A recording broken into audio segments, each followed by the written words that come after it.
মানুষের অপশনটা এখন অনেক বেশি। তাদের অপশন এন্টারটেনমেন্ট যদি বলি, মানুষ একটা ইউটিউবে একটা ভিডিও দেখতে পারে, পডকাস্ট দেখতে পারে, সেই টাইমে সেটা বইও খুলে পড়তে পারে। আরেকটা প্রসঙ্গ আমি এখানে না এনে পারছি না, রিসেন্টলি বাংলাদেশের প্রসঙ্গটা এসেই যায়। বাংলাদেশের এই যে এই ক্রাইসিসটা যে এই সময়টা চলছে, বিশ্বাস করি বাংলাদেশে প্রচুর মুক্তমনা মানুষ বাস করেন, হিন্দু মুসলিম নির্বিশেষে,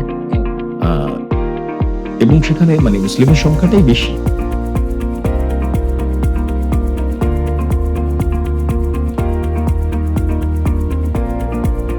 নমস্কার দর্শক বন্ধুগণ, বাংলা ক্যানভাস পডকাস্টে আপনাদের সবাইকে স্বাগত। আজকে বাংলা ক্যানভাস পডকাস্টের এই এপিসোডে অতিথি হয়ে এসেছেন সুদীপ ভট্টাচার্য, যিনি একাধারে একজন অন্ধসজ্জাবিদ, আকাশবাণীতে রেডিও জকি হিসেবেও কাজ করেছেন। তিনি বাংলা ভাষায় একজন লেখক এবং প্রকাশক। সো ওয়েলকাম সুদীপ দা, বাংলা ক্যানভাস পডকাস্টে তোমাকে স্বাগত। থ্যাংক ইউ জয়। বাংলা ক্যানভাসে আসতে পেরে আমার নিজেরও ভালো লাগছে। দিল্লির বুকে এরকম একটা কাজ করা চারটিখানি কথা নয়। মানে তোমরা বাংলা নিয়ে কাজ করছো, এটা আরো খুব টাফ একটা কাজ, আমরা তো জানি। আমরা চারপাশে যেতে হয় বিভিন্ন কাজে। তো প্রবাস আমি বলবো না, অ্যাকচুয়ালি প্রবাস বলতে আমার কিছু আপত্তি আছে, কারণ আমরা প্রবাস মানে কোথায় প্রবাস? যদি কলকাতা থেকে বাইরে যাওয়া হয়, বাঙালি যদি কলকাতা থেকে বাইরে যায় তখন সেটাকে আমরা প্রবাস বলি। কিন্তু যে বাঙালি ধরো যে দিল্লিতে কেউ বেড়ে উঠছে, কেউ মুম্বাইতে বেড়ে উঠছে, কেউ ব্যাঙ্গালোরে বেড়ে উঠছে, কিংবা এখন তো বিভিন্ন একের পর এক পুরুষ বিদেশেও যারা বেড়ে উঠছে, তাদের তো সেটা প্রবাস নয়, তাদের সেটা বসবাস, বাস করা। সুতরাং প্রবাসী বলতেও আমার কিছু কোনো ক্ষেত্রে আপত্তি আছে। এই যে বাংলা ছড়িয়ে পড়া, শুধু এই কলকাতা বেশ নয়, পশ্চিমবঙ্গ বেশ নয়, চারপাশে আরো ছড়িয়ে পড়া, এটা না কোথাও এটা ভালো লাগে। আর বাংলা নিয়ে কাজ দেখতে পারলে আরো বেশি ভালো লাগে। হ্যাঁ, মানে বাংলা ক্যানভাস নিয়ে যে আমাদের কনসেপ্টটা, সেটা অনেকটা তাই, যে যেখানে যেখানে বাঙালি ছড়িয়ে ছিটিয়ে রয়েছে, সে ছড়িয়ে ছিটিয়ে এই কারণেই বলছি যে মেন যে জায়গাটা ওয়েস্ট বেঙ্গল বলছি, ভারতবর্ষের যে পশ্চিমবঙ্গ, সেখান থেকে বাঙালি বিভিন্ন জায়গায় আজকে ছড়িয়ে ছিটিয়ে রয়েছে কর্মসূত্রে এবং আরো অনেক রকম ম্যাক্রো ইকোনমিক কারণ। তো সেই যে বাঙালিরা ছড়িয়ে ছিটিয়ে পড়েছে ফিজিক্যালি, তার সাথে যে সংস্কৃতিটাও বিভিন্ন জায়গায় আজকে ছড়িয়ে পড়েছে, সে আজকে দিল্লি হোক, বম্বে হোক, ব্যাঙ্গালোর হোক, বা ভারতের বাইরে বিদেশে হোক। খাওয়া দাওয়া, যেটা আমাদের বাংলা ক্যানভাসের একটা বড় পার্ট। আমাদের ক্যাফে রয়েছে, কলকাতায় রয়েছে, দিল্লিতে রয়েছে, দিল্লির চিত্তরঞ্জন পার্ক, সেটা নিয়ে আমরা পরে কথা বলবো। চিত্তরঞ্জন পার্ক কিরকম ভাবে একটা মিনি কলকাতা হয়ে উঠেছে কলকাতার বাইরে। তো সেই যত বাঙালি ছড়িয়ে ছিটিয়ে রয়েছে তাদের একটা একত্রিত করা এই কনসেপ্টের মাধ্যমে, আর তাদের যে কালচারটা রয়েছে,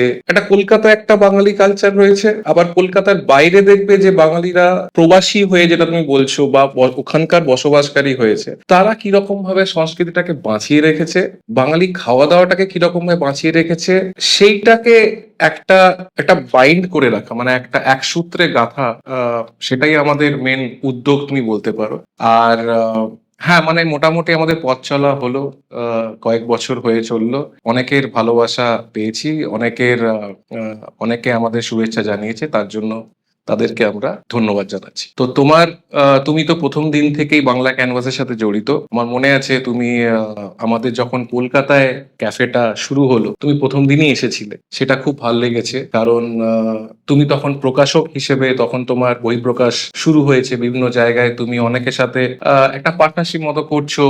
কোথায় কোথায় তোমার নতুন যে বইগুলো লঞ্চ হচ্ছে, সেই লঞ্চটাকে তুমি একটা মঞ্চ পাওয়ার জন্য এবং অনেকের সাথে জুড়ে তোমার বইগুলোকে ছড়িয়ে দেওয়া, সেইখান থেকে তোমাকে চেনা। এবং আমার যেটা মনে হয়েছে সুদীপদা, যে তুমি শুধু বাংলা বই বা তোমার যে প্রকাশনা থেকে যে বইগুলো বেরোচ্ছে, শুধু সেটাকে ছড়িয়ে দেওয়ার জন্য নয়, তোমার মধ্যে একটা রয়েছে ওরকম একটা উদ্যম, যে বাংলা সংস্কৃতি আর ভাষা সেটাকে পুরো ছড়িয়ে দেওয়া তোমাদের উদ্যম রয়েছে। তার জন্য তুমি কলকাতা থেকে অনেক জায়গায় ছুটে বেড়াও, তুমি দিল্লি চলে যাও, তুমি ব্যাঙ্গালোর যাও, তুমি দেশের বাইরেও যাও, বাংলাদেশেও অনেকবার তুমি গেছো। সেই সুদীপদাকে আজকে আমরা চিনতে চাই, একটু জানতে চাই, আড্ডা মারতে চাই, সেই উদ্যমটা।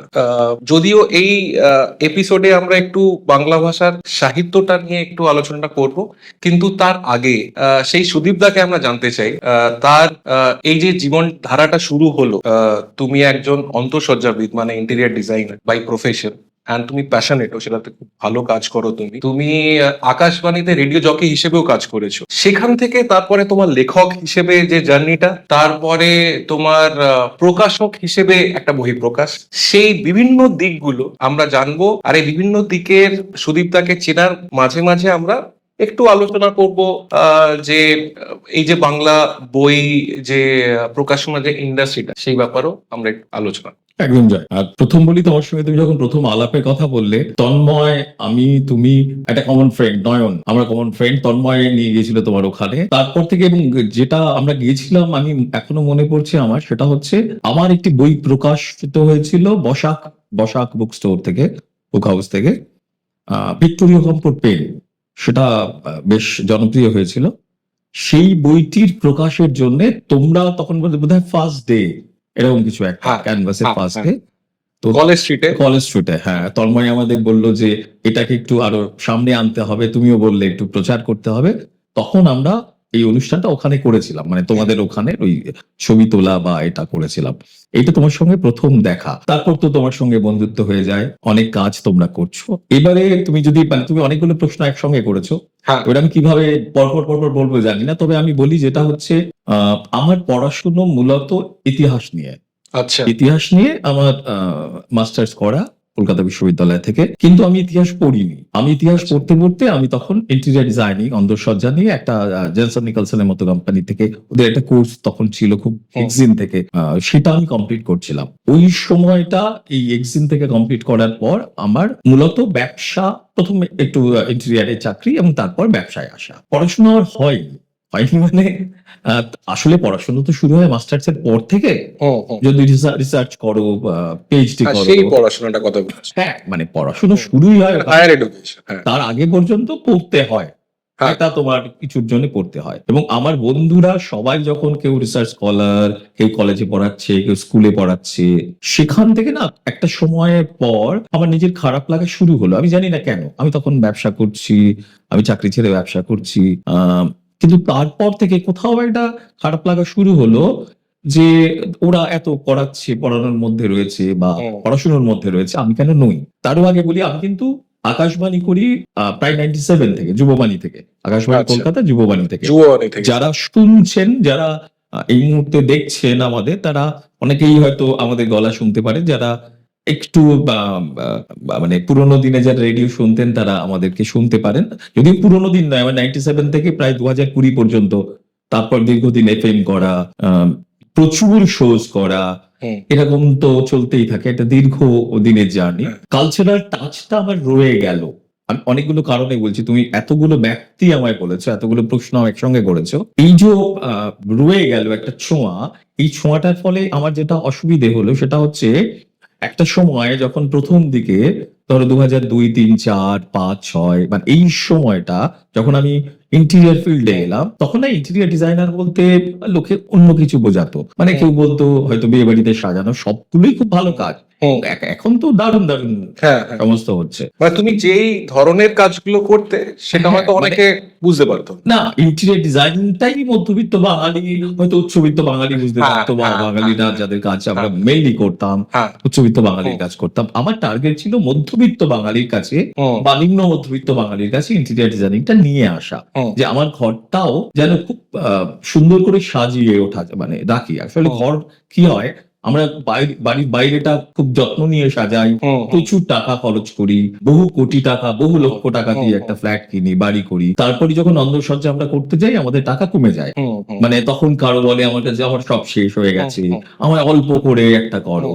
আমরা এই জায়গাটাকে একটু অফ করতে চেয়েছিলাম। আমরা, আমাদের কথা ছিল তুমি বাইরেটা যদি কিছু কম করো তাও ভালো, তুমি থাকবে ভেতরে, তুমি বাইরে রাস্তায় থাকবে না যে তোমার বাড়িটা প্রতি মুহূর্তে উপভোগ করবে, ওটা বাইরের লোকের জন্য।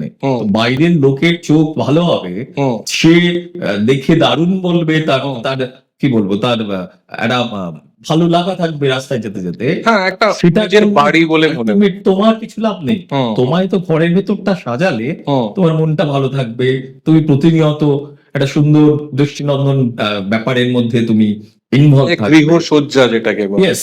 এবং তার সঙ্গে সঙ্গে আমরা এটাই বোঝাবার বারবার চেষ্টা করেছিলাম যে এই সমস্তটা খুব বাজেট ফ্রেন্ডলি, ভীষণ ভাবে। কারণ বাঙালি, আমি বাঙালি শব্দটা বারবার ব্যবহার করছি, বাঙালি যখন অন্দরসজ্জা করতো কিংবা করে, হুম দেখবে তোমার আমার অনেকের বাড়িতেই পুরোনো দিনে যেটা আছে এখনো, একটা দামি সেগুন কাঠের খাট, প্রচুর দামি একটা হুম আলমারি, হুম হুম আর ওই সব মিলে হুম আলটিমেট খরচ হয়ে যায় হিউজ। হুম এবং তখন মানে তারা ভাবে যে এত ইন্টেরিয়ার করতে হুম গেলে খরচ হয় না, এখন আসলে খরচ হয়ে যায় এত বেশি। আসলে এখন কি হয়, এখন প্লাইউড ইউজ হয় বা অন্য, হুম। এবং এর লংজিভিটি বহুকাল। না, এই প্রসঙ্গে একটু বলে রাখি যে তোমার এই বই একটা তুমি বের করেছিলে, হ্যাঁ, যে মানে আমার বই বাঙালি, প্রকাশিত হয়েছিল, হ্যাঁ সেই বই প্রসঙ্গটা বের করার প্রকাশ হওয়ার মধ্যে বের করা তুমি লিখেছিলে, প্রকাশ করেছে আনন্দ পাবলিশার্স, আনন্দ থেকে। সেই আনন্দ, প্রসঙ্গে তুমি একটা বল। হ্যাঁ আমি বলি, যেটা হচ্ছে বা এটা একটু ডিটেল বলতে হবে। হুম সেটা হচ্ছে 2006 সাল থেকে আমার লেখা শুরু হলো। ওই যে বলছিলাম না, এই যে জার্নিটা কোথাও আমি মিস করতাম, আমার পড়াশুনোটা যেটা আমার হয়নি, সেই পড়াশুনোটা আমার বন্ধুরা চাকরি করছে, আমার সব, আমার বিয়ে হলো, আমার মিসেস স্কুল টিচার, হুম সে অত্যন্ত ভালো পড়াশোনায়, সে হুম আবৃত্তি করছে, খুব ভালো রেডিও করে, এবং এই যে সব পড়ছে, মানে আমার সমস্ত আশপাশে সবার সব মানুষ পড়াশোনার মধ্যে আছে, কিন্তু আমি নেই। এই যে ল্যাকিংটা, হুম হুম এই একটা মন খারাপটা আমার কোথাও কাজ করতো। তার ফলে আমার লেখা শুরু করলাম অন্দরসজ্জা দিয়ে। অন্দরসজ্জা আমি প্রথম লেখা শুরু করলাম প্রতিদিন পেপারটায়, প্রতিদিনের সুদেষ্ণা রায় অভিনেত্রী, যিনি না, এখন তো অনেকেই পরিচালনা করছেন, এই ব্যাপারে হ্যাঁ সুদেষ্ণা দি তখন ওই পেপারটির দায়িত্বে ছিলেন। তারপরে আচ্ছা। পরবর্তী সময় ঋতুপর্ণ ঘোষ এসেছিলেন। তো আমরা ঋতুপর্ণ ঘোষের সময়ও আমি অনেকগুলো লিখেছি, আমি না, লিখে সুদেষ্ণা পাঠাতাম। দিকে কি তুমি চিনতে? না, সুদেষ্ণা দিকে রবীন্দ্র বলে একজন ছিলেন পরিচালক, রবীন্দ্র আমায় আলাপ করিয়ে দিলেন হুম সুদেষ্ণাদির সঙ্গে। তারপর সুদেষ্ণাদির সঙ্গে ভীষণ ভালো একটা রিলেশন হুম তৈরি হলো। তারপর ওখানে শর্মিষ্ঠা দেশামলে দি হুম। ওরা ছিলেন যারা, তাদের সঙ্গে ভালো রিলেশন তৈরি হলো এবং লেখা শুরু হলো। প্রতিদিনে আমার প্রায় ধরো এটা কোন সাল? মাসে 2006 2006-এ তোমার আমার লেখার প্রথম সূত্রপাত, ইন্টেরিয়ার ডিজাইনিং নিয়ে বিভিন্ন পেপারে লেখা শুরু হলো। পেপারে লেখা। এই যে জার্নিটা, এটা তখন কিন্তু আমি প্রচুর লিখতাম। বছরে আমি প্রায় ধরো প্রায় প্রতি সপ্তাহে লিখছি, আচ্ছা, মানে 50-52টা করে লেখা এটা বেরোচ্ছে আমার অন্দরসজ্জা নিয়ে। অন্দরসজ্জা নিয়ে। এবং তখন এই যে বাঙালিকে নতুন কিছু দেওয়া, নতুন ভাবনা ক্রিয়েট হুম করা, মানুষের কাছে পৌঁছানো, এই কাজটা করে যেতাম দীর্ঘদিন। হুম প্রতিদিন থেকে তারপরে একের পর এক হুম বর্তমান থেকে শুরু করে আরো আরো বিভিন্ন ম্যাগাজিন, আনন্দের অনেকগুলো ম্যাগাজিন ছিল আনন্দবাজারের। হুম তারপরে অন্যান্য বর্তমান বা বিভিন্ন ম্যাগাজিন গুলো, সেগুলো পেপারে, খবরের কাগজে, হুম আনন্দবাজার পেপারে, অনলাইন আনন্দবাজারে, যেখানে যত যা আছে মোটামুটি সব জায়গাতেই আমার লেখা হুম। চলতেই থাকে। 2019 নাগাদ আমার বই আসে মানে আনন্দ যে বইটা করে সেটা হচ্ছে বাঙালি বাড়ির অন্দরসজ্জা, হ্যাঁ ইন্টেরিয়ার ডিজাইনিং এর উপর। এবং সেটা আনন্দ করে প্রায় দীর্ঘ তোমার প্রায় কত বলবো, প্রায় 25-26 বা তারও বেশি দিন পরে। কারণ প্রথম বইটা ছিল বিবি রায়ের। আচ্ছা। বিবি রায়ের বইটা দীর্ঘদিন বাঙালিকে এই অন্দরসজ্জা নিয়ে একটা ভাবনা দিয়ে এসেছিল। হুম এখন দীর্ঘ সময়ের পর কি হয়, সব অন্দরসজ্জার ভাবনায় চেঞ্জ আসে, বাঙালির ভাবনায় একটা মানে বিশাল একটা চেঞ্জ আসে, পরিবর্তন হয়।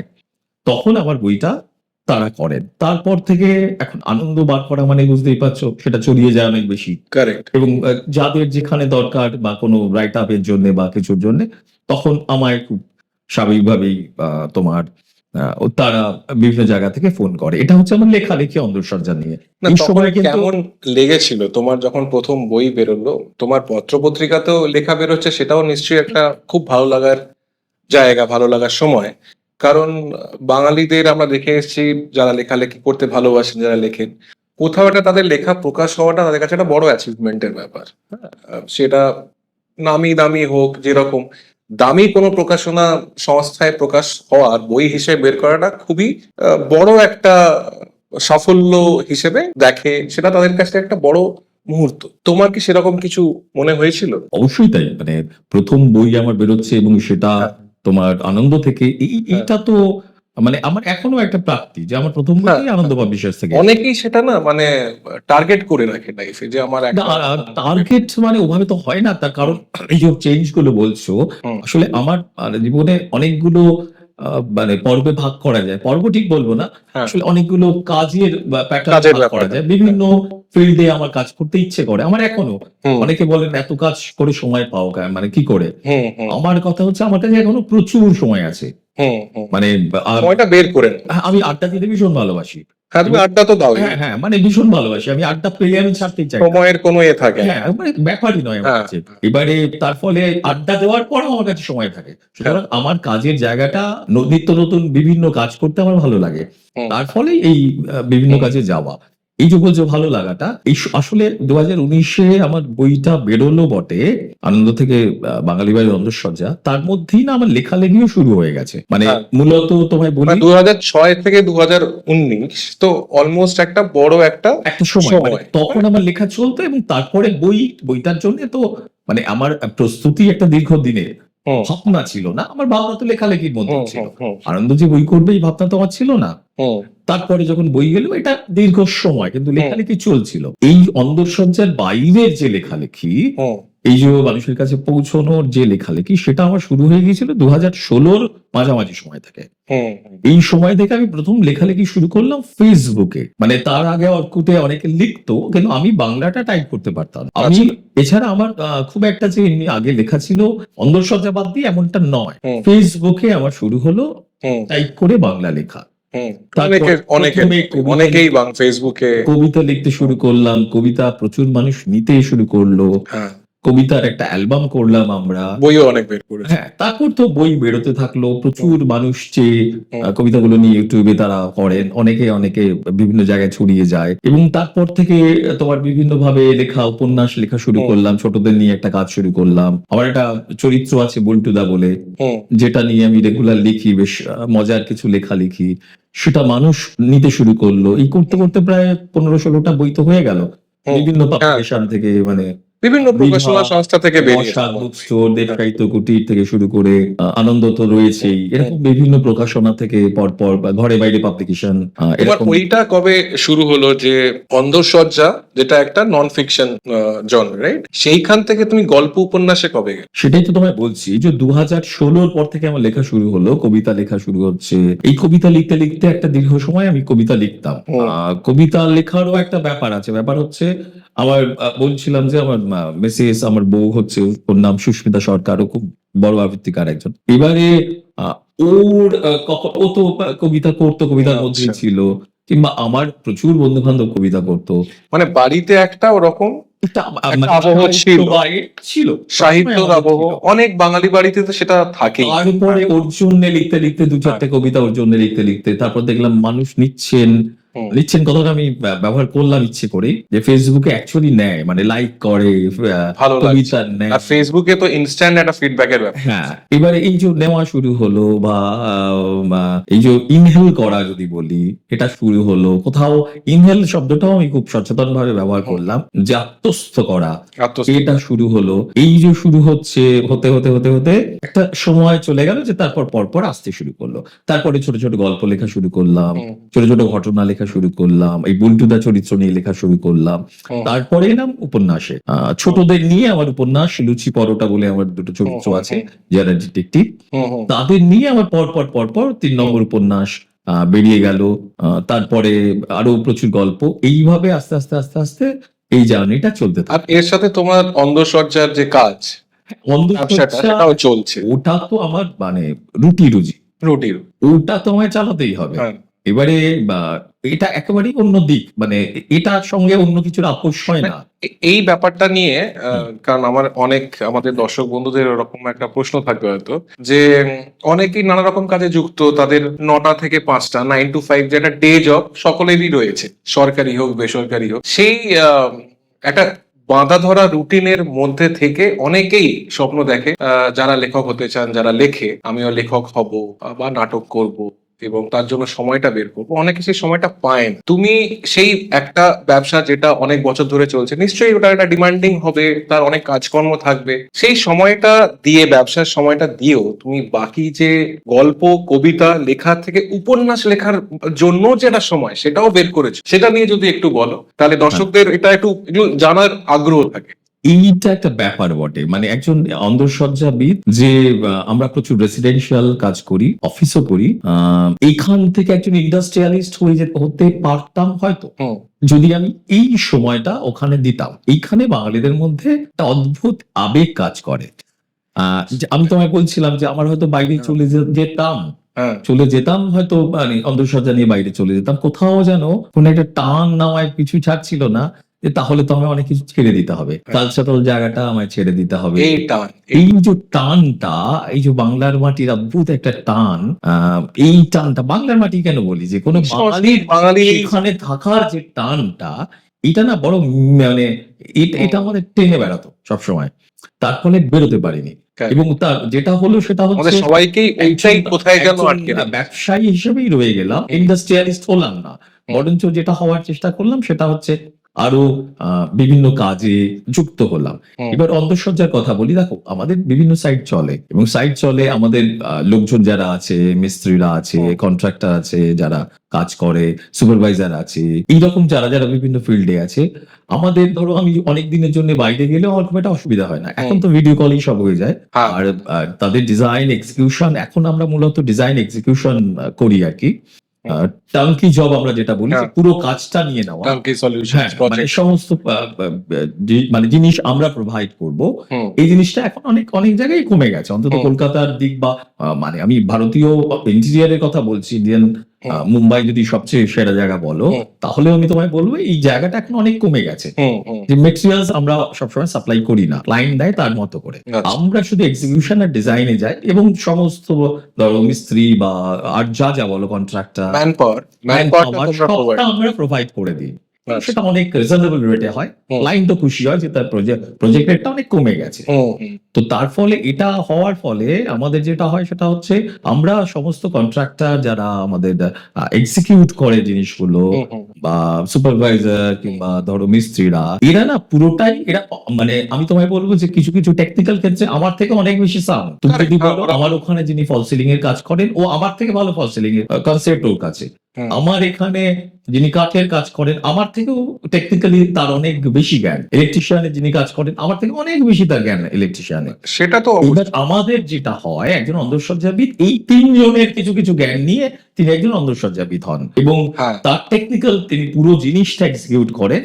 ডিজাইনটা আমরা যখন বলি কিংবা আমরা ছবি এঁকে দিই, কিংবা সবসময় ছবি আঁকার প্রয়োজনও পড়ে না এখন, আমরা পুরো জিনিসটাকে চোখের সামনে ভিজুয়ালাইজ করি। না মানে ওটা তো যে কোনো একটা কোম্পানির ধরো যে সিইও থাকে, সে তো প্রত্যেকটা ডিপার্টমেন্টে সে একদম এক্সপার্ট হয় না, সে ডিপার্টমেন্টে কোনো এক্সপার্ট হায়ার করে না। আমাদের তো এক্সপার্ট হতেই হয়, মানে ইন্টেরিয়র ডিজাইনার একজন এক্সপার্ট তো হবেই, আমি তোমায় বললাম না, কিন্তু এক্সপার্ট মানে কি, আমার যে সেলিং এর কাজ করছে, যে ফার্নিচার করছে, সে আমার থেকে বেশি জানে, তার ডিপার্টমেন্টে ওই ফিল্ডে সে তোমার থেকে অনেক সব ফিল্ড গুলোকে নিয়ে আমরা অ্যাসেম্বল করি, অ্যাসেম্বল করে সেই সলিউশনটা তুমি কাস্টমারকে দিচ্ছ। আর সেইটা একটা বড় জিনিসটা আমরা দিই আমাদের, মানে এটা একজন ইন্টেরিয়র, মানে ইন্টেরিয়র এখন অনেকে কন্ট্রাক্টরের থেকে কাজ করায়, সেটা সেই এক্সিকিউশনটা হয় না। একজন ডিজাইনার যেটা তোমায় তুলে দিতে পারে, একজন সিভিল ইঞ্জিনিয়ার যে তোমায় বাড়ি বানিয়ে দেবে, আর্কিটেক্ট যেমন বাড়ি বানিয়ে দেবে, একজন কন্ট্রাক্টর সেই জিনিস করতে পারবে না। একই ক্ষেত্রে আমাদের ক্ষেত্রে প্রযোজ্য। Correct correct. তো এবার ওই প্রশ্নে ফিরে যাচ্ছি, তো এটার কিছু তো সময় লাগবেই, সে তুমি হোয়াটসঅ্যাপ থেকে করো, ভিডিও কলিং থেকে করো, তার সাথে লেখালেখি চালিয়ে যাওয়া, আর ফেসবুকে লেখে অনেকেই, কিন্তু তার সাথে একটা উপন্যাস লিখে বই বের করাটা, তার জন্য তো সময়টা, তোমাকে টাইম ম্যানেজমেন্ট একটা ব্যাপার। টাইম ম্যানেজমেন্ট মানে তুমি টাইম ওভাবে টাইম ম্যানেজমেন্ট হয় না, আমি পারি না প্রচুর, যারা লেখেন অনেকেই পারেন, শ্রদ্ধেয় বহু লেখক আছেন, আমাদের পরিচিত অনেকেই আছেন যারা একদম মানে প্রফেশনালি তারা লেখেন, টাইম দিয়ে লেখেন, সেটা আমার ক্ষেত্রে হয় না, ওই জন্য আমার লেখা বড্ড কম। এখন একটু শখে, মানে তোমাকে হয়তো কোনো অর্ডারে এখনো লেখাটা, অর্ডারি লেখা আমি করতেই পারি না। আমার পুজো বার্ষিকীর জন্য লেখা দিয়ে ভীষণ কম লিখি, আমার কাছ থেকে কম লেখা, মানে লেখা চাইও লোকে, এবং হয়তো আমি লিখতেও চাই না বলে আমার কাছে লেখা চাই না, যাই যেটাই হোক আমি লিখতেই পারি না, মানে আমি ওভাবে কোনো ডেট বলে দিল এইভাবে আমার লেখা হয় না, এবং সেটা কোনো কোনো ক্ষেত্রে কাজের জন্য হয়, এত কিছু কাজের মধ্যে ব্যস্ত থাকতে হয়। আসলে আরেকটা জিনিস তোমায় বলি, যে অনেকে বলেন না সময় পাই না, আসলে তুমি যে রিল্যাক্স করছো যে সময়টা, এই রিল্যাক্সের সময় একটা অনেকটা সময় হয়, তুমি দিনে মেপে দেখবে তুমি কতটা সময় কাজ বাদ দিয়ে থাকো, মানে তোমার যে কাজটা করছো অফিসিয়াল জব আমি বাদ দিয়ে বলছি, তার বাদ দিয়ে যদি তুমি বলো যে তুমি কতটা রিল্যাক্স করো তোমার সময়, দেখবে অনেক সময় তুমি রিল্যাক্স করছো কাজই বাদ দিয়ে, একদম ক্রিম কাজটা বাদ দিয়ে। এই রিল্যাক্সটা মানুষ কিভাবে করে, কেউ ঘুমিয়ে করে, কেউ গল্প করে করে, কেউ আড্ডা দিয়ে টিভি দিয়ে করে, এখন তো আমি স্ক্রল করে, আমি এই রিল্যাক্সটা কাজে আমার কাজের মধ্যে দিয়ে করি, হুম আমি যদি কাজ মানে আমি ধরো লিখছি, আমি ধরো অন্য কোনো কাজ করছি, আমি ধরো কোনো একটা ম্যানুস্ক্রিপ্ট দেখছি, কিংবা আমি ধরো পাবলিকেশনের জন্য বইয়ের কথা বলছি কারো সঙ্গে, এই কাজটা আমি এই রিল্যাক্স টাইমটাই করি, মানে এটা কিন্তু আমার রিল্যাক্স, এই যে রিল্যাক্স ভেবে করি হ্যাঁ, কাজটা, তো তোমার ভালো লাগে। অবসর সময় যেটা হ্যাঁ, মানে এটাই কিন্তু আমার অবসর। সেটাকে তুমি তোমার যে হবি, অফকোর্স তোমার এই বাংলা লেখা বা একটু সংস্কৃতি নিয়ে হুম হুম ঘাটাঘাটি করা, সেটা তোমার কাছে একটা অবসর জায়গা, সেটা তোমার কাছে রিল্যাক্সেশনের জায়গা। Yes, এটাই আমার কাছে ভালো সেই লাগা, জন্য মানে টাইম ম্যানেজমেন্ট। একদম একদম একদম। তো কটা উপন্যাস হলো?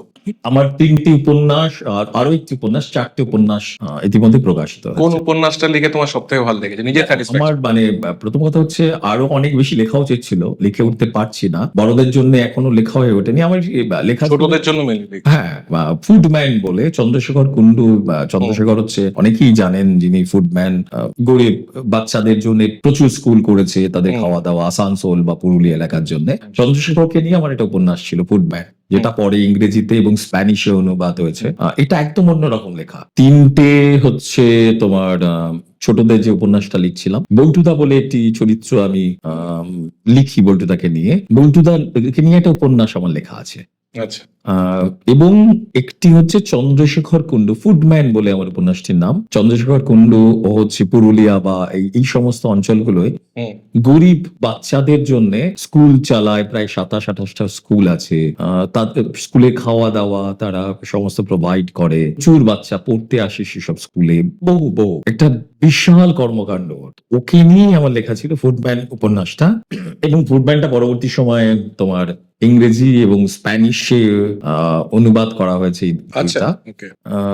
তো মোটামুটি ভাবে 5টা উপন্যাস, কিন্তু আরো অনেকগুলো উপন্যাস লাইনে রয়েছে, আচ্ছা। বার করতে অনেক সময় লাগে। আমি ভীষণ হ্যাঁ। স্লো লিখি, হ্যাঁ, তার ফলে এটা হয়, মানে এইটা নয় যে আমি সময় পাই না। অনেকে বলেন সময় পাও না, তুমি লিখছো না। আমার একটাই কথা, যে তোমার যদি প্যাশন থাকে, তোমার ইচ্ছে থাকে, ঠিক সময় বের। তুমি সময় বার করা যায়। আমার লেখা লেথার্জির জন্য বলতে পারো, বেসিক্যালি লেথার্জির জন্য আমার লেখা কম হচ্ছে।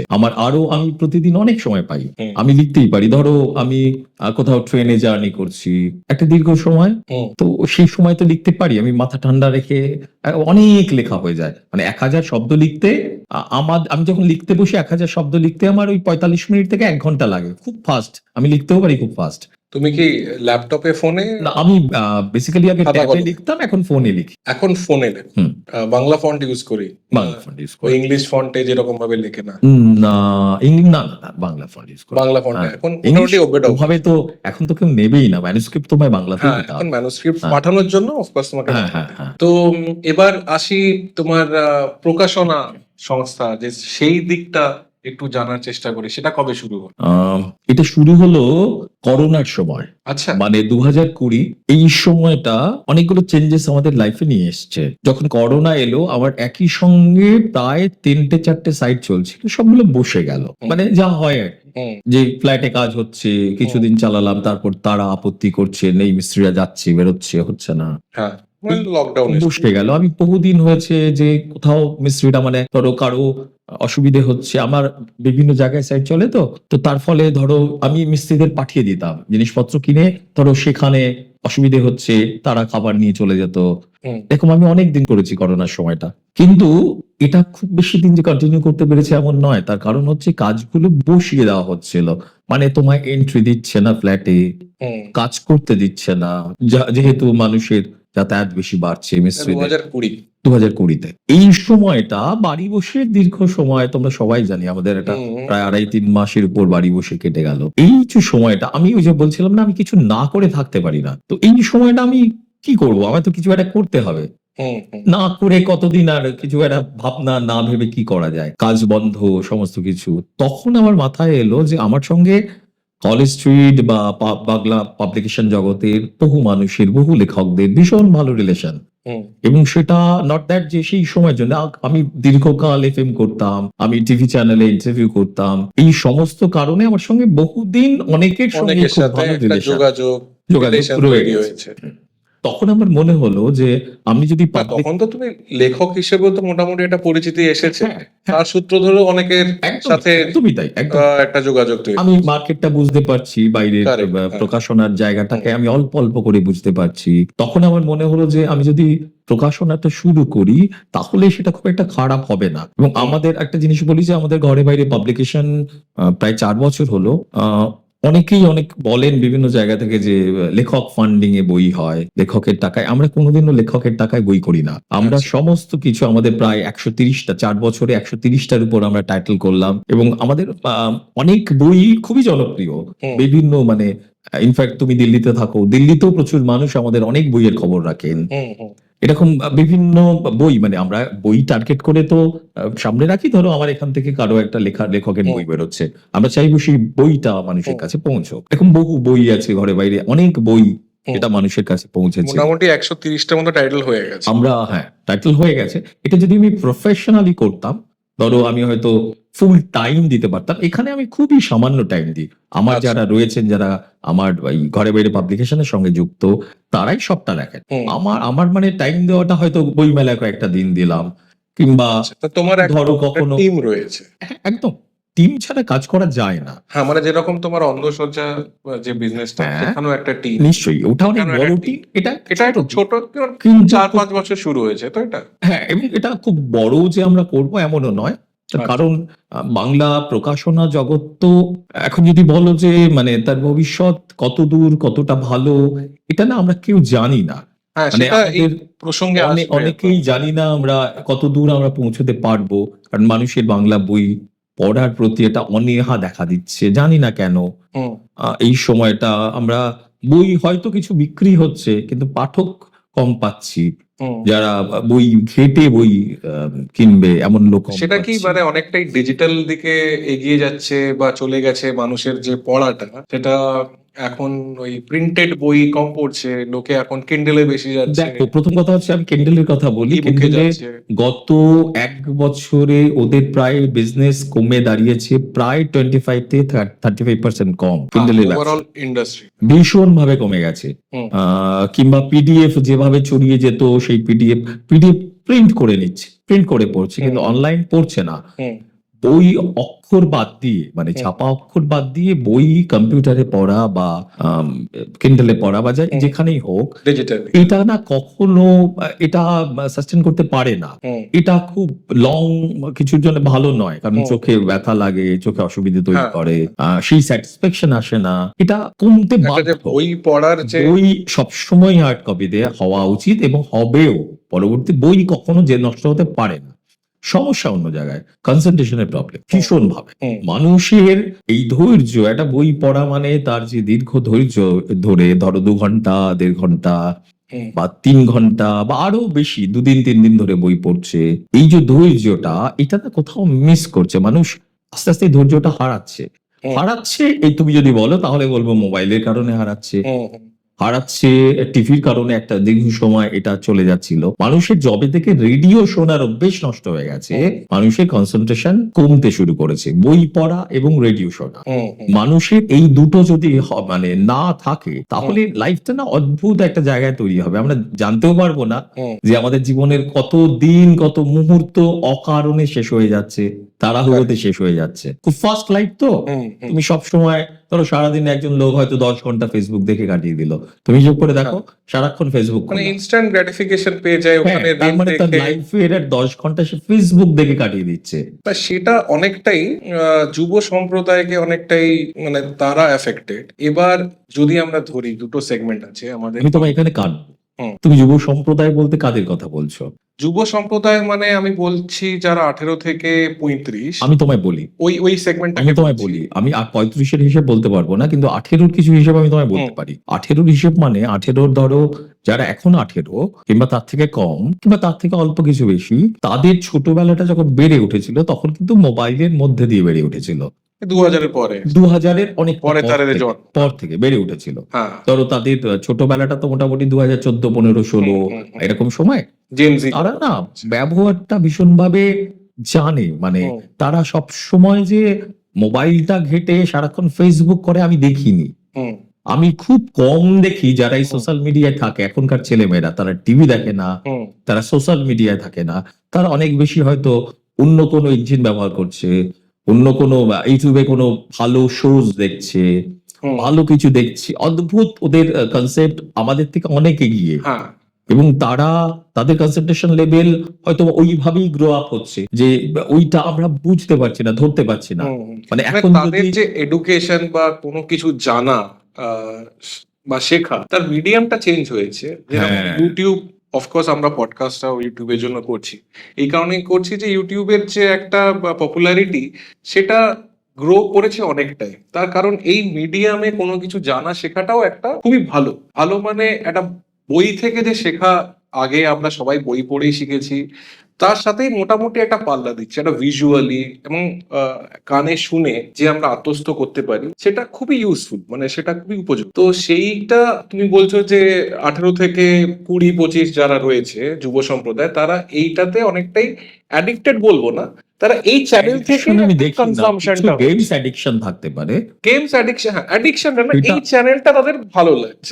তারা কিন্তু মানে খুব তারা তাদের অভ্যেসে পরিণত হয়ে গেছে, মানে কোনো একটা জিনিস অভ্যেস হয়ে গেছে দেখবে। যে এই চ্যানেল থেকে আমরা শিখবো। আমরা যে এজ বিলং করি, হ্যাঁ আমরা তো 90 মানে এর আগের শতাব্দীটা দেখেছিলাম, হ্যাঁ শতাব্দীর কিছু বছর অন্তত আমরা কলেজ লাইফ কাটিয়েছিলাম, ইউনিভার্সিটি লাইফ কাটিয়েছিলাম, স্কুল লাইফ কাটিয়েছিলাম, তারপর থেকে আমরা কিন্তু চেঞ্জেস গুলো দেখছি। হুম সমস্ত চেঞ্জ গুলো আমাদের এই সময়টা কিন্তু সাংঘাতিক ভাবে সিগনিফিকেন্ট একটা টাইম। হুম এই চেঞ্জেস গুলো আমরা সব কিন্তু দেখতে পাচ্ছি, হুম ওরা কিন্তু দেখেনি। ওরা কিন্তু এই সবটা ওরা প্রথম থেকেই এই সমস্ত এগিয়ে থাকা টেকনোলজি দেখছে, এবং ওদের কাছে ফেরাটা, বইয়ের কাছে ফেরাটা দরকার। ওরা কিন্তু পড়ে, ওরা ইংরেজি বই বেশি পড়ে। সেটা হয়তো আমি বাঙালি ছেলেদের কথা বলছি, আমি হ্যাঁ, অনেককে জানি বাংলা বই একটা সময় বাংলা বই পড়তো, ক্লাস 5-6 পর্যন্ত বাংলা বই পড়তো, তারপর দেখছি হঠাৎ করে তারপর থেকে বাংলা বই পড়ার ইচ্ছে চলে যাচ্ছে, ক্রমাগত ইংরেজিতে তারা পড়তে আরম্ভ করেছে। আমি অনেককে জিজ্ঞেস করেছিলাম, মনোবিদ অনেককে জিজ্ঞেস করেছিলাম যে এটা কেন, মানে এটা কেন হবে। হুম, একজন বাঙালি ছেলে হুম, বলছে আসলে নয়, সে স্কুলে পড়ছে ইংরেজিতে, হুম, সে একটা ফাস্ট ব্যাপারের মধ্যে আছে, পুরো গতিটা তার অনেক ফাস্ট হয়ে যায়। হুম, সব বাংলায় যখন আসছে, একে পড়ার ল্যাকিং, হুম। তার মধ্যে বাংলায় কখনো সে খেটে পড়তে চাইছে না। এটা যে আবার কোনো ল্যাঙ্গুয়েজের জন্যই হতে হ্যাঁ, পারে। এবারে আমি সেকেন্ড ল্যাঙ্গুয়েজে বই তখন আমি পড়াটা জিজ্ঞেস খুব- করেছিলাম যে এটা ব্যাক করা যায় কি করে। বললো ব্যাক হয়, যে কোনো বাঙালি ছেলে মেয়ে ওই 11-12 এর পর থেকে ওরা কিন্তু আস্তে আস্তে আবার বাংলায় ফিরে আসবে, যখন ওই ল্যাঙ্গুয়েজটা তার কাছে খুব রিল্যাক্সড হয়ে যাবে। ইয়েস, ফ্যামিলিয়ার হয়ে যাবে তারপরে language। তখন সে আবার বাংলায় ফিরবে। হ্যাঁ। এইটা আমার কাছে স্বস্তি দিয়েছিল। মানে এটা ঠিক যে সেটা একটা আলাদা একটা ডিবেটের বিষয় যে বাংলা এখন ফার্স্ট ল্যাঙ্গুয়েজ না হয়ে সেকেন্ড ল্যাঙ্গুয়েজ ইংলিশ মিডিয়াম বেশিরভাগ স্কুলে এখন স্টুডেন্টদের জন্য বা এই ছাত্রছাত্রীদের জন্য। তার জন্য কি প্রভাব পড়ছে তোমার বাংলা বই যে ইন্ডাস্ট্রিটা রয়েছে, যেমন তুমি এক প্রকাশক হিসেবে তুমি যে ছোটদের জন্য বইগুলো বের করছো, তো তার পাঠককুল কতটা কমেছে এই কারণে, বা তার পাঠককুল কি সীমিত শুধু ওই 15-16 বছর বয়স কিশোরদের জন্য বা তরুণদের জন্য? বাট আমার মনে হয় যে অনেক বয়সে যারা আছে, যারা 35, 40, ইভেন 50, তারাও কিন্তু ওই ছোটদের টার্গেট করে যে বইগুলো লেখা হয় তাদেরও পাঠক ওরা, একদম তাই। তাই না? মানে ফেলুদা, সেটা তো অনেক আগে যেরকম ওই একদম তাই। টপিকে লেখা, ওই গোয়েন্দা বলো, রহস্য বলো, অলৌকিক বলো, আমি তো দেখেছি বইমেলাতে শুধু ছোটরা না, কিশোররা না, অনেক বড় বড় তারাও পড়ছে। ঠিক, ওই জনেরটা তাদের কাছে পছন্দ, তাই না? আমি ঠিক বলছি কিনা সেটা তুমি একদম ঠিক প্রকাশক বলেছো, হিসেবে। একদম ঠিক বলেছো হুম। তুমি। দুটো জিনিস তোমায় আমি বলি, এক হচ্ছে পাঠক, হুম, দুই হচ্ছে বই বিক্রি। কারেক্ট। এই কেন আমি তোমায় এই কথাটা বললাম, আমি বলছি তোমায়। প্রথমে বলি পাঠক হিসেবে, পাঠক হিসেবে অবশ্যই মানে আমার যে বইগুলো বেরোয় শিশুদের মানে ছোটদের নিয়ে যে বই, বা কিশোরদের নিয়ে যদি বলো, রহস্য কাহিনী প্রচুর লোক পড়ে, প্রচুর বা কেনে বই, তাদের ভালো লাগে, ভালো লাগা জানায়। সেখানে একটা দুটো বাচ্চা ছেলে মেয়ে হলেও তার গোটা সবাই পড়তে পারে। যেমন আমরা দীর্ঘ সময় সঞ্জীব চট্টোপাধ্যায় পড়ে আসছি, আমরা শীর্ষেন্দু বাবু পড়ে আসছি, ষষ্ঠীপদ চট্টোপাধ্যায় পড়ে এসছি, সত্যজিৎ রায় বা সুনীল গঙ্গোপাধ্যায় বা সমরেশ মজুমদার পড়ে এসছি। এগুলো না চিরকালীন, এবং দেখবে তার কিশোর উপন্যাসগুলো আমরা এখনো পড়ি। আমি বহু বয়স্ক মানুষকে দেখেছি যারা এই বইগুলো নিয়ে বসে থাকেন, ভালো লাগা থাকে, একটা অদ্ভুত হ্যাঁ। ছবি থাকে তো, হ্যাঁ। অদ্ভুত একটা ভালো লাগা কাজ করে। তো এই পাঠক যদি বলো, এই বইয়ের পাঠক, শিশুদের বইয়ের পাঠক, যদিও শিশুর তোমার যারা ছোটদের নিয়ে লেখেন সাহিত্যিকদের সেইভাবে সেই অর্থে সবসময় যে তারা খুব আলোর মধ্যে থাকেন এমন নয়। অনেক শিশু সাহিত্যিক, শৈলেন ঘোষের মতো বিখ্যাত শিশু সাহিত্যিক কখনো কখনো একটু তাকে সেইভাবে মানে লাইমলাইটে আসেননি। এরকম একজন বিখ্যাত মানুষ, এত ভালো লেখক, তিনিও লাইমলাইটে আসেননি। বেসিক্যালি তিনি শিশু সাহিত্য লিখতেন। তো এরকম আরো অনেক অনেক ক্ষেত্রে হয়েছে। যেমন রম্য রচনায় অনেকে মানে হাসির লেখায় অনেকে সেই সম্মানটা পায়নি যে সম্মানটা সিরিয়াস লেখার জন্য পেয়েছেন অনেকে। তো এটাও তো ফিল্ড। তারাপদ রায়ের মতো লেখার কলম কজনের আছে, কজনের ছিল, কিন্তু তারাপদ রায়ের খুব বড় সম্মান কোথায় পেলেন, আমি পুরস্কারের কথাও যদি বলি কোথায় পেলেন, কিংবা কিংবা মাসি বা কতজন জানে তার কথা। আমি আমি জাস্ট বলতে চাইছি এইবারে বিষয়টা হচ্ছে অন্য জায়গায়। এবারে এই পাঠক কিন্তু প্রস্তুত পড়ার জন্য ছোটদের লেখা পড়ছে, বড়দের লেখা পড়ছে, পাঠক পড়ছে। এবারে তুমি যদি বলো বই বিক্রির কথা, তুমি বলো, আমি বলবো বই বিক্রি যে একেবারে হয় না সেটা নয়। বই বিক্রি হয়। কেমন গেল কলকাতা বই? আমি বলি, আমি পুরো তোমায় বলি যেটা বই বিক্রি কেন হয়। প্রচুর লেখক এখন তৈরি হয়েছেন, মানে তারা লিখছেন যারা প্রথম প্রজন্ম, ধরো প্রথম তারা লিখতে এসছে, ফার্স্ট টাইমার যারা। ফার্স্ট টাইমার কথাটা কেন বললাম, আমি এটা নাও বলতে পারতাম, কারণ লেখক সে সবসময় তিনি তার বাবা তার লেখক হতে হবে বা বাম লেখক হতে হবে এমন তো নয়। ফার্স্ট টাইমার বললাম এই অর্থেই যে প্রচুর পাঠক প্রথমবার লিখতে আসছেন, যারা পাঠক ছিলেন। আমি এই কথাটা বলার চেষ্টা করলাম এই কারণে, পাঠক লিখতে আসছেন, মানে যারা কিছুদিন আগে পর্যন্ত ভীষণ ভালো পাঠক ছিলেন তারা লিখতে আসছেন। তার ফলে যেটা হচ্ছে অনেক বই প্রকাশিত হচ্ছে, এখন প্রচুর পাবলিশার চলে এসছেন, যারা এই বইগুলো অনেক হয়েছে, এবং লেখক তার থেকেও কয়েক গুণ বেশি হয়েছে, কবি আরো বেশি হয়েছে। এবারে এই যে আসছেন, এই যে বই ছাপা হচ্ছে, এবারে ধরো একজন লিখছেন, ধরো কেউ একজন লিখছে, ধরো তুমি লিখছো কিংবা আমি লিখছি, এই যে আমার কিছু পাঠক বেরোচ্ছে, এইবারে আমি হয়তো এই আমার পাঠকেরা অন্য কারো একজন বিখ্যাত সাহিত্যিকের বই পড়তেন, তারা হয়তো বাধ্য হয়ে আমার বই কিনলেন। আমি লিখছি, আমার খুব ভালো বন্ধু বান্ধব, কিংবা তুমি লিখছো, তোমার খুব ভালো বন্ধু বান্ধব। একজন মানুষ যখন বই কেনেন, ধরো এরকম আমার মতো তার হয়তো বন্ধু বান্ধবের সংখ্যা 5 জন, 6 জন, 7 জন, সে 7টা বই কিনছে। আর বই মেলায় দেখা হলে তো কথাই নেই, একেবারে লেখকরা অনেকদিন পুরনো বন্ধু পেলে মেতে ওঠেন। স্বাভাবিক, বই বিক্রি করা মোটেও অন্যায় নয়, করতে মানে হতেই পারে।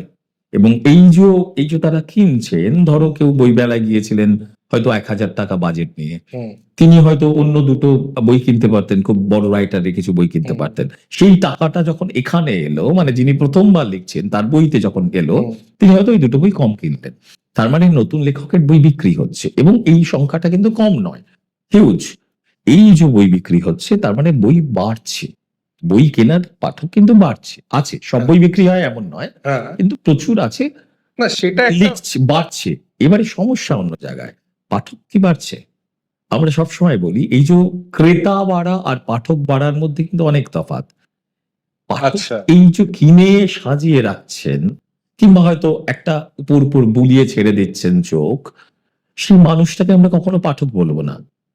তিনি একজন ক্রেতা হতে পারে খুব বেশি হলে, পাঠক নয়। আমাদের সবচাইতে সমস্যা হচ্ছে পাঠক কমে যাওয়া, দর্শক কমে যাওয়া, সিনেমার দর্শক কমে যাওয়া। ভালো সিনেমায় যদি দর্শক না হয় যে সমালোচনা করতে পারবে, তুমি যতই সিনেমা হল কেন এত কম ভিড় থাকে, তার কারণ একটাই, বাংলা সিনেমার দুর্দান্ত সব সিনেমা হচ্ছে, কেন কম থাকে? দর্শক কমে যাওয়া, শ্রোতা কমে যাওয়া, রেডিও কম শুনছে লোকে, রেডিও থেকে ইউটিউবে বেশি দেখছে, আসলে সবটা এসে ওই মোবাইলে ঠেকেছে। লেখাটাও তাই, মানে মানুষের অপশনটা এখন অনেক বেশি, মানে তাদের এন্টারটেনমেন্ট যদি বলি, মানে তাদের অবসর সময়ে মানুষ একটা ইউটিউবে একটা ভিডিও দেখতে পারে, পডকাস্ট দেখতে পারে, সেই টাইমে সেটা বইও খুলে পড়তে পারে, সেই টাইমে সেটা সিনেমাও দেখতে পারে, বা সিনেমা হলে গিয়ে সিনেমা দেখতে পারে। এখন অনেক অপশন, তো ওই টাইমটা, মানুষের টাইমও কমে আসছে, মানুষের জীবন এখন অনেক ফাস্ট হয়ে গেছে, তাই তো সময়টা যখন মানুষের কাছে কমে আসছে, এই অবসর, ওই রিল্যাক্সেশনের সময়টা, তখন সে কোন জায়গায় সেটাকে ইনভেস্ট করবে বা কোন জায়গায় সেই সময়টা সে স্পেন্ড করবে, সেটা তো অফকোর্স আমি কি বলবো যে যেহেতু অপশন অনেক আর সময়টা কম, তো এক একটা অপশনের জন্য সেটা অতটা ভালো ব্যাপার নয়, কারণ তারা ধীরে ধীরে কম করেই পাবে ওই অংশ তাদের। আমি তোমায় বলি, বিষয়টা অন্য জায়গায় গিয়ে দাঁড়ায়। আসলে আমরা একটা সময়ের পর আমরা যখন বিভিন্ন দিকে ধরো ইনভেস্ট করছি আমাদের টাইম, আমরা তো ইনভেস্ট করছি টাইম, ইনভেস্টই বলবো। আমাদের সময়টা যখন ইনভেস্ট করছি আমরা রিটার্নটা ভাবছি না। হ্যাঁ। কেন ভাবছি না? আমরা অ্যাকচুয়ালি ব্যবসায়ী নই। মানে আমরা হুম। যদি খুব স্বাভাবিকভাবে বলি, আমরা অ্যাকচুয়ালি ভাবি না যে আমার এই টাইমটা আমি ইনভেস্ট করবো কেন? আমাদের জীবনের কি সবচাইতে রিটার্ন পাবো? বড় বিষয় তো হচ্ছে আমাদের টাইম। হুম হুম এই টাইমটা আমি ইনভেস্ট করছি, তার এগেইনস্টে আমি কি পাচ্ছি? হুম হুম আমি সারাদিন ফেসবুক করছি, আমি এগেইনস্টে কি পাচ্ছি? হুম কিচ্ছু পাচ্ছি না। সারাদিন ওটিটি দেখছি, কি পাচ্ছি? হুম কিচ্ছু পাচ্ছি না। এই যে টাইমটা ইনভেস্ট করা একজন জীবনের প্রতি ব্যবসায়ী, মানে আমি জীবনটাকে ইনভেস্ট করে তার সঙ্গে ব্যবসা, আমি কিন্তু হার্ডকোর ব্যবসার কথা বলছি না। হ্যাঁ। এই জীবনটাকে নিয়ে আমি যদি ভাবি, ব্যবসায়ী ভঙ্গিতেও হুম ভাবি, আমি রিটার্নটা কি পাচ্ছি? হুম পাচ্ছি না। কোথায় ভাবনা আসছে? ধরো আমার লাইফটা অনেকটা এগিয়ে গেছে, আমার একজন সন্তান হয়েছে এবং তাকে যখন আমি বড় করছি, তাকে আমি বলছি, "তুমি কিন্তু ওটা দেখো না। হুম তুমি দেখবে না, আমি তার গেম খেলা বন্ধ করে দিচ্ছি, হুম আমি তার কম্পিউটার বন্ধ করে দিচ্ছি, হুম আমি তার নেট লাইন হয়তো বন্ধ করে দিচ্ছি।" হুম হুম কারণ আমি ম্যাচই করতে পারছি না তার মানে আইকিউর সঙ্গে আমার কোনো আইকিউ মিলছেই না। আমার মনে হচ্ছে হ্যাঁ। সে ওয়েস্ট করছে টাইমটা। আমি তোমায় বলছি, আমার এই ভাবনাটা যখন শুরু হচ্ছে, আমাদের এই ভাবনাটা ততদিনে আমাদের হয়তো দীর্ঘ সময় আমরা এই মোবাইল জগতে এই দুনিয়ায় কাটিয়ে এসেছি। এসে আমরা তাদের কথা ভাবছি, তাদেরকে আটকাচ্ছি। হুম আসলে নয়। আমি অনেক ক্ষেত্রে দেখেছি, আমি আবার বলছি গেমিংটা যদি নেশা হয়, গেমিংটা বাদ দিই। গেমিংটা অনেক ক্ষেত্রে কিন্তু অনেকে এখন তো গেমটাও একটা দারুণ প্রফেশন হয়ে গেছে। হুম হুম সেটা একদম অন্য জায়গায়। যদি কন্ট্রোল করে যে নেশাটাকে না করে যদি কন্ট্রোল করে, তাহলে সবসময় যদি মানে ইন্টারনেটটা অনেক ভালো কাজে ব্যবহার করে। হুম এখনকার ছেলেমেয়েরা তাই করে। হুম মানে আমরা হয়তো একটা সময় আমাদের সময়গুলো খারাপ কাজে ব্যবহার করতে পারতাম। এখনকার ছেলেদের আমি দেখি না। ওরা অনেক বেশি প্রফেশনাল, অনেক বেশি ভালো কাজে সিরিয়াস এবং তারা কাজ মানে করছে। কনস্ট্রাকটিভ আমরা কাজে যেটা ধরতে পারছি না। হুম আমরা তাদের আইকিউর সঙ্গে, তাদের ভাবনার সঙ্গে মেলাতেই পারছি না। আমরা আমাদের দায়টা চাপিয়ে দিচ্ছি তাদের উপর। হুম আমি অনেককে দেখেছি, আমি বলেওছি বিভিন্ন সেমিনারে বলেছি, কথা বলতে গিয়ে, বক্তৃতা দিতে গিয়ে যে আমরা কি করলাম? মানে আমি এখনো আমার ছেলে-মেয়েকে যখন বকি, আমার হাতে হয়তো মোবাইলটা ধরা। হুম তো আমি তাকে আল্টিমেট কি শেখাচ্ছি? হুম কিচ্ছু শেখাতে পারছি না। হুম আমার তাকে তো দেখাতে হবে যে আমি একটা বই নিয়ে পড়ছি, আমি একটা গিটার নিয়ে বাজাচ্ছি, আমি গান গাইছি। হুম আমার এই ক্রিয়েটিভ জগৎটা, এই হুম জগৎটা তো আমার যে ছেলে-মেয়ে থাকবে বা হুম হুম। ভবিষ্যৎ থাকবে, তাকে তো আমায় দেখাতে হবে যে আমি টাইমটা ইউজ করছি কি করে। না না, এটা তো তুমি যুব সম্প্রদায়ের জন্য বললে, কিন্তু যারা আমাদের বয়সী রয়েছে, মানে যারা 35 আর অ্যাবভ, সেই পাঠককুল হোক বা তারা সিনেমার দর্শক হোক, আহ, তাদেরও তো সময়টা কমে আসছে, তারাও মোবাইল ইউজ করছে, তাদেরও অনেক রকম অপশন রয়েছে তাদের অবসর যাপনের জন্য, একটা কোনো আহ, কাজে রিল্যাক্সেশনের জন্য। তারা যেরকম ভাবে আগে বই পড়তো, কারণ তখন অপশন ছিল একটাই, ধরো দূরদর্শনও ছিল, তার সাথে বই পড়া ছিল, কিন্তু এখন তাদের কাছে অনেক অপশন আছে। তো সেই বই পড়া, তুমি যে কথাটা বললে, ক্রেতা হয়তো বাড়ছে বা অ্যাকচুয়াল পাঠক হয়তো কমছে। আহ, তারা হয়তো বইটা কিনে সাজিয়ে রাখছে তাদের আমি অন্দর। সাজিয়ে রাখা প্রসঙ্গে আরো একটি কথা বলব। হ্যাঁ, তাদের হয়তো অন্দরমহলটা দেখতে খুব সুন্দর লাগবে, বইয়ে একটা ভালো সাজিয়ে রাখার জিনিস বলে আমার মনে হয়। আহ, তো সেটা আমার মনে হয় আগেও ছিল। হ্যাঁ, এটা যে নতুন একটা ট্রেন্ড তা নয়। আর বই যদি কেউ সাজিয়ে রাখার জন্য কেনে, আমার মনে হয় সেটাও একটা খারাপ দিক নয়। কারণ বই রেখেও যদি একটা অন্দরমহল সাজিয়ে রাখা যায় এবং সেটা যদি লোকে করে, আমি বলবো, ভালোই, ঠিক আছে। কিন্তু হ্যাঁ, সেটা শুধু বাংলা বই পাবলিশিং ইন্ডাস্ট্রির জন্য নয়, ইভেন যারা বড় বড় পাবলিশিং হাউস আছে ইংলিশে বা অন্যান্য ল্যাঙ্গুয়েজে, তাদের স্ট্যাটিস্টিক্সও এই কথা বলে যে টোটাল তারা যত টাইটেল বের করে বছরে, তার অনলি 2% তাদের পুরো সেলসটা দেয়, রেভিনিউ দেয়। বাকি 98% কিন্তু লেস দেন, মানে এক্সাক্ট নাম্বারটা আমার মনে পড়ছে না, সেটা তাদের ধর্তব্যের মধ্যেই পড়ে না। এটা কিন্তু সমস্ত ভাষার পাবলিশিং ইন্ডাস্ট্রির জন্য প্রযোজ্য, শুধু বাংলার জন্য নয়। এবার বাংলা সাহিত্যের ইন্ডাস্ট্রির কথা যদি বলি, যে এত বড় একটা বই মেলা আমরা বাংলা ভাষার জন্য পাই, যেটা কলকাতায় হয়ে আসছে প্রত্যেক বছরই, সেইটা অন্য ভাষায় এত বড় করে একটা মেলা হয় বলে আমার জানা নেই। সেইটা একটা খুব ভালো দিক। কেন হচ্ছে? কারণ বাংলা ভাষার সাহিত্য সমৃদ্ধ, পাঠকও রয়েছে, প্রকাশকও রয়েছে, ক্রেতা রয়েছে। ক্রেতা পাঠক আমি দুটোই এখন সেম ধরছি। তো সেটা যতদিন থাকবে প্রকাশনার জন্য ভালো, এই ইন্ডাস্ট্রির জন্য ভালো। আহ আরেকটা প্রসঙ্গ, আমাদের পডকাস্টের সময়টা বোধহয় একটু শেষ হয়ে আসছে, তো আরেকটা প্রসঙ্গ আমি এখানে না এনে পারছি না। সেটা হলো রিসেন্টলি বাংলাদেশের প্রসঙ্গটা এসেই যায় বাংলা ভাষার জন্য, কারণ আহ, দেশে বাংলা ভাষার একটা বাংলা ভাষার একটা বড় পীঠস্থান, সংস্কৃতি অ্যান্ড ভাষা। তুমি ওই দেশে অনেক যাতায়াত করেছো।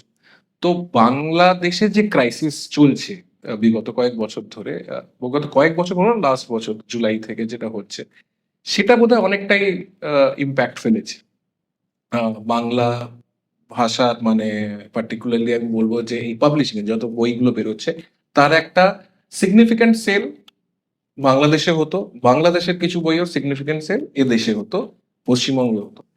এই যে ক্রাইসিসটা হয়েছে, কনফ্লিক্টটা হচ্ছে, দুই দেশের মধ্যেও কনফ্লিক্টটা হয়েছে, তার জন্য বোধহয় একটু ইম্প্যাক্ট ফেলেছে। যাতায়াতটা একটু কমেছে, একটা ফ্লোটিং রিডার্স ছিল, পাঠক ছিল দুই দেশের মধ্যে, সেটা অনেকটাই বিঘ্নিত হয়েছে। সেটা তোমার কতটা মনে হচ্ছে এই যে তুমি কিরকম ভাবে দেখছো এই ইন্ডাস্ট্রির একটা পার্ট হিসেবে? দুটো প্রশ্ন, এক হচ্ছে বইমেলা, দুই হচ্ছে বাংলাদেশ। হুম, প্রথম কথা হচ্ছে আমি বাংলাদেশেরটা আগে বলে নিই। বাংলাদেশের এই যে এই ক্রাইসিসটা, যে এই সময়টা চলছে, এখন আমরা ক্রাইসিস বলছি, ওরা হয়তো বলছে না, যাই হোক যেটাই হচ্ছে, কিন্তু হ্যাঁ, পাল্টে গেছে তো। হুম, হুম, বাংলাদেশ অনেকটা পাল্টে গেছে, কিন্তু বাংলাদেশে আমাদের প্রচুর বন্ধু বান্ধব আছে। আমি বিশ্বাস করি বাংলাদেশে প্রচুর মুক্তমনা মানুষ বাস করেন, হুম, হিন্দু মুসলিম নির্বিশেষে। হুম, আহ এবং সেখানে মানে মুসলিমের সংখ্যাটাই বেশি, স্বাভাবিকভাবেই। হুম, মুক্তমনা মানুষ ব্যবহার করলাম শব্দটা। বাংলাদেশ এজন্যেই, বাংলাদেশ কখনো কোথাও দাঁড়িয়ে থাকেনি, আবার যুদ্ধ জয় করেছে, হুম, যা মানে চারপাশের অনেক বেড়া ভেঙে তারা লড়াই করেছে, আবার হয়তো সেই লড়াইয়ের সময় এসছে, আবার হয়তো আহ, মানে আমরা তো সবসময় থাকবো তাদের ভালোর জন্য, এগিয়ে যাওয়ার জন্য। এটা হলে নিশ্চয়ই আবার আগের মতো হবে, আবার হয়তো পুরোনো দিনের মতো বই বিক্রি বাড়বে বাংলাদেশের বিভিন্ন জায়গায়, মূলত বাতিঘরে, তাছাড়া অনলাইনে বেশ কিছু জায়গায় বাংলা বই, মানে কলকাতার বাংলা বই বিক্রি হয়। বাংলাদেশের মেলায়, 21-এর মেলায় কখনো কলকাতার কোনো পাবলিশার যেতে পারে না। লাস্ট দু সেটা, বছর ধরে হ্যাঁ, তো। আমি তার ভেতরের খবর বলছি না, কেন বাংলাদেশ আমাদেরকে নিয়ে যেতে চায় না, বা এটা আমি বলছি না। হ্যাঁ, আমি সেটাকে ক্রাইসিস বললাম। হ্যাঁ, মানে যে এটা এই এটা ভারতের সাথে বাংলাদেশের যে একটা না, ক্রাইসিস।